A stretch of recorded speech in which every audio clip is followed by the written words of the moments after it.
आज हम एक्सप्लेन करेंगे जिम कैरी की मूवी डम एंड डम्बर, जो कि काफी फनी मूवी होने वाली है। तो आइए वीडियो को स्टार्ट करते हैं बिना किसी देरी के। तो मूवी की शुरुआत होती है लॉयड से। ये बस स्टॉप पर खड़ी लड़की एक लड़की से मेडिकल स्कूल का पता पूछता है। ये लड़की इसे इतराते हुए पता बता भी देती है। वहीं लॉयड इसके बालों पर कमेंट करता है, तुम्हारे बाल कितने लाल हैं, मेहंदी लगाती हो? ये लड़की इतराती हुई बोलती है, नहीं कुदरती है।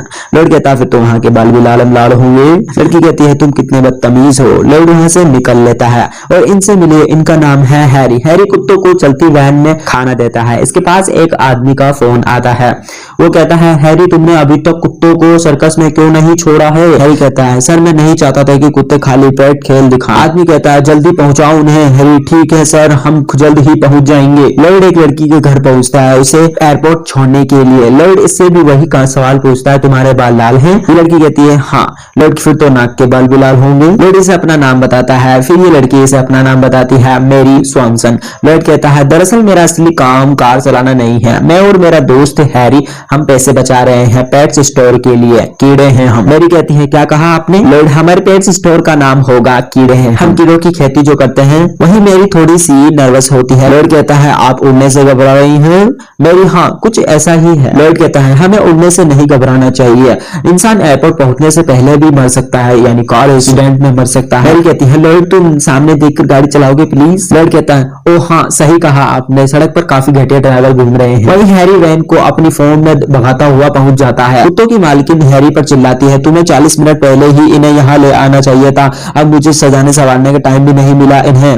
हैरी कहता है, ओ मिस नूडल बर्गर, उसकी कोई जरूरत नहीं है, मैं पहले से ही इन्हें नहला धुला कर लाया हूँ। लो देख लो बंदे का कमाल। और लॉयड मैरी को एयरपोर्ट पहुंचा देता है। मैरी लॉयड को एयरपोर्ट छोड़ने का किराया देती है। लॉयड कहता है, नहीं मैं ये नहीं ले सकता, हमारे बीच इतना सब कुछ हो जाने के बाद तो बिल्कुल भी नहीं। मैरी वहां से अंदर जाने लगती है। लॉयड कहता है, ए गले नहीं मिलोगी? फिर ये इसे चौमू की तरह हक करता है।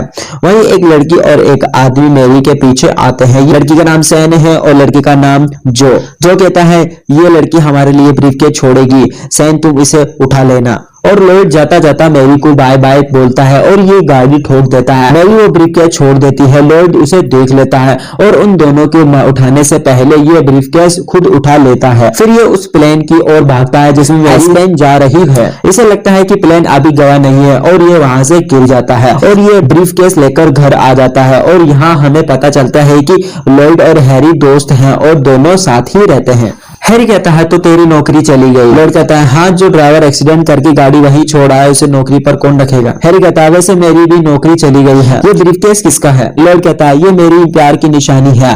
एयरपोर्ट पर हम मिले, हमारी आंखें चार हुई और ये ब्रीफकेस वो एयरपोर्ट पर छोड़ स्पेन चली गई। वहीं जो और सैन उनके घर पे आ जाते हैं। हैरी इन्हें गेट के छेद में से देख लेता है। ये कहता है, एक छेद में देख रही है और दूसरे के पास गन है। लॉयड हैरी से पूछता है, तूने गैस का बिल भरा? हैरी गंदा से मुंह बनाकर बोलता है, नहीं। लॉयड कहता है, चल भाग चले यहाँ से। और जो इनका तोता मार देता है। वही दोनों शाम को घर आते हैं।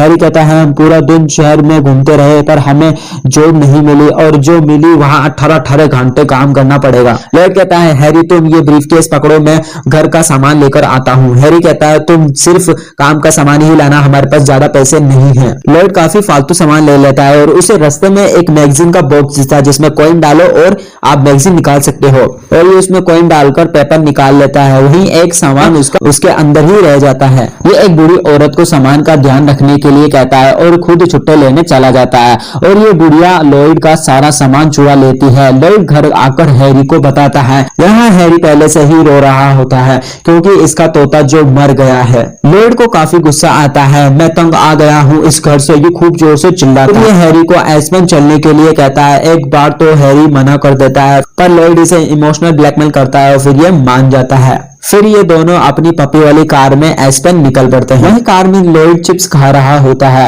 हैरी पूछता है, तुमने ये कहां से लिए? लॉयड कहता है, मैंने मरा हुआ तोता पड़ोस वाले अंधे लड़के को बेच दिया था, उसी के पैसों से लिया है। फिर ये दोनों एक रेस्टोरेंट पर रुकते हैं। यहाँ खाने की टेबल पर हैरी से नमक गिर जाता है। लॉयड कहता है, तूने ये क्या किया? सफर में तूने नमक गिर दिया, ये अपशगुन है।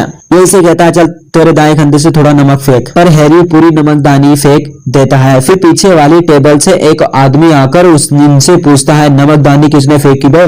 लॉयड हैरी की ओर डरता हुआ इशारा कर देता है, इसने फेंकी उसने, और ये आदमी हैरी की बर्गर में थूक देता है। और थोड़ी देर बाद ये एक प्लान बनाते हैं। फिर ये दोनों उस आदमी के पास जाकर उसे कहते हैं, हम आपसे माफी मांगने के लिए आपको बियर की बोतल खरीद के देना चाहते हैं। और ये काउंटर पर जाकर कहते हैं, हमें 2 बियर की बोतल दे दीजिए, और इनके पैसे वो सामने जो टेबल पर बैठे हैं ना, उन्होंने देने को कहा है। और ये यहाँ से निकल लेते हैं। और ये आदमी बाहर आकर कहता है, मैं जान ले लूंगा उनकी। हैरी कहता है, लॉर्ड तू तो जीनियस है यार, कहां से सूझा प्लान? लॉर्ड कहता है, बस ये एक फिल्म में देखा था। हैरी कहता है, फिर क्या होता है उसके साथ? वो किसी लल्लू से अपना बिल भरवा लेता है। लॉर्ड कहता है, नहीं, वो इसे थोड़ी देर में पकड़ लेते हैं और उसका गला काट देते हैं।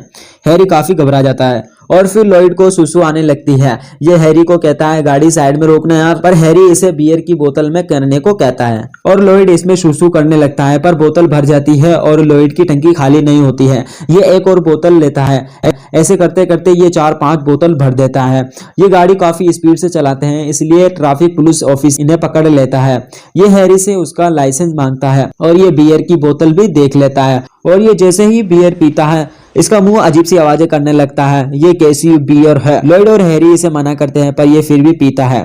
फिर ये इन्हें भगा देता है। वहीं मेरी कहती है, मैंने पैसे वहीं छोड़े थे, उसे कैसे नहीं मिले? और यह निकलस ये कहता है, हमें वो चैरिटी फंक्शन कैंसिल कर देना चाहिए, पर मेरी की मॉम मना कर देती है। हमें दिनचर्या के काम बदलने नहीं चाहिए, वरना ये सब पुलिस वालों को पता चल जाएगा और किडनैपर्स भड़क सकते हैं और वो उसके साथ कुछ भी कर सकते हैं। और यहाँ किसको किडनैप कर रखा है ये हमें मूवी के एंड में पता चलेगा। लॉयड मैरी के ख्यालों में खो जाता है। ख्यालों में ये मैरी के घर जाता है। मैरी इसके पास बैग देखकर खुश हो जाती है और इसे गले से लगा लेती है। लॉयड इन्हें रात को जोक सुनाता है। ये काफी हंसते हैं। फिर ये दोनों एक रेस्टोरेंट में जाते हैं। वहां वेटर मैरी के हाथों को किस करता है। ये देख लॉयड इन्हें मारने लगता है और ये एक आदमी का तो दिल ही निकाल लेता है और उसी का दिल उसी के हाथ में दे देता है।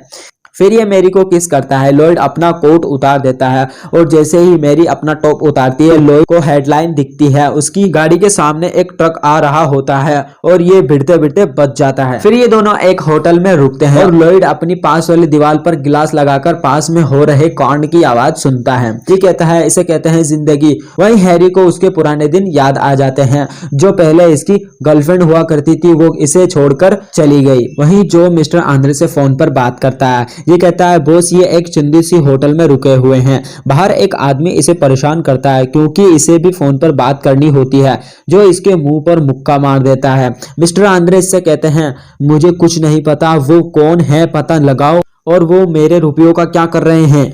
लॉयड कहता है, नक्शे के हिसाब से हम सिर्फ 4 इंच दूर आए हैं। हैरी कहता है, हमारे पैसे खत्म होते जा रहे हैं, हम एस्पेन पहुंचने से पहले ही भी अटक सकते हैं। लॉयड कहता है, नहीं, हमारे पास इतने पैसे हैं, हम एस्पेन पहुंच जाएंगे। वहीं जो सेन से कहता है, जैसे ही वो दोनों आएंगे मैं उनसे लिफ्ट मांगूंगा और तुम मेरा पीछा करना।